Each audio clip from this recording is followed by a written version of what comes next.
शिवराज सिंह के प्रदेश में एक शराबी चूहे की कारस्तानी। राजनीतिक दंगल के बीच खूब वाहवाही बटोर रही है कहानी। मूस महाराज ने एक दो नहीं गटक लिए 60 बोतल सरकारी शराब। पुलिस से हैरान रेड डालकर किया है गिरफ्तार। अब पिंजरे में बंद होकर जज साहब के सामने होगी पेशी। अदालत सुनाएगी शराबी चूहे के मामले में फैसला। एमपी में विधानसभा चुनाव की दंगल के बीच एक शराबी चूहे की कारस्तानी ने हंगामा मचा दिया। हर ओर शराबी चूहे के चर्चे हैं। जो भी सुन रहा है उसकी हंसी रुक नहीं रही। दरअसल ये मूस महाराज कई बोतलें सरकारी शराब पीने के बाद भी नशे में टल्ली नहीं हुए, बल्कि पुलिस प्रशासन को लगातार चुनौती देते रहे।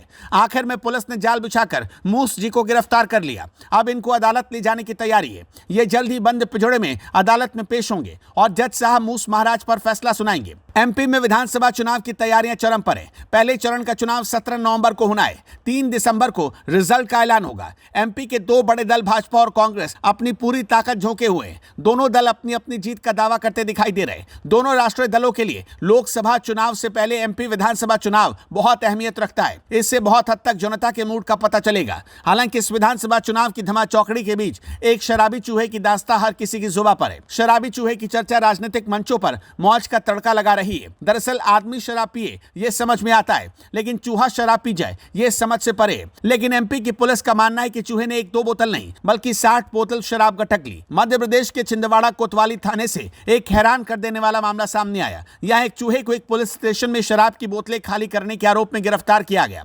शराबी चूहे को अब अदालत के सामने पेश किया जाएगा। दरअसल पुलिस ने प्लास्टिक की बोतलों में पैक अवैध शराब जब्त की थी और बोतलों को स्टोर रूम में रख दिया था। हालांकि जब जब्त की गई शराब कोर्ट में पेश करने का वक्त आया तो पुलिस को पता चला कि कम से कम 60 बोतलें खाली हो चुकी थी। पुलिस ने इस मामले पर काफी तफ्तीश की और आखिर में इस नतीजे पर पहुंची कि इन शराब की बोतलों को चूहों ने खाली कर दिया। पुलिस का कहना है कि थाने की इमारत बहुत पुरानी है और यहाँ चूहे अक्सर घूमते रहते हैं। यहाँ तक कि कुतर कर रिकॉर्ड भी नष्ट कर देते हैं। इसके बाद परेशान पुलिस ने मालखाने में चूहे पकड़ने वाले पिंजड़े लगाए। कुछ चूहों को पकड़ा गया। अब यह मामला चर्चा में है। पुलिस आरोपी चूहों में से एक को सबूत के तौर पर अदालत के सामने पेश करेगी। हालांकि पुलिस अब इस बात की पुष्टि नहीं कर पाई है कि इस शराब पार्टी में कितने चूहे शामिल थे। वहीं जिस मामले में शराब की बोतलें जब्त की गई वो मामला अभी भी अदालत में लंबित है। पुलिस अब अदालत को परिस्थिति समझाने का तरीका ढूंढने की कोशिश कर रही है, क्योंकि पकड़ी गई शराब अब अदालत में पेश की जानी है। दरअसल ये पहली बार नहीं है जब चूहों पर पुलिस स्टेशन में शराब पीने का आरोप लगा। पहले भी पुलिस ने शाहजहांपुर जिला अदालत में एक ऐसी ही घटना सुनाई तो जज और अदालत का पूरा स्टाफ हंस पड़ा। वहीं इस मामले में उत्तर प्रदेश भी मध्य प्रदेश से पीछे नहीं है। वर्ष 2018 में बरेली के छावनी पुलिस स्टेशन में गोदाम में रखी गई 1000 लीटर से अधिक शराब गायब हो गई, जिसे पीने का आरोप स्थानीय पुलिस कर्मियों ने चूहों पर लगाया था। अब इसी तर्ज पर मध्य प्रदेश भी आगे बढ़ रहा है।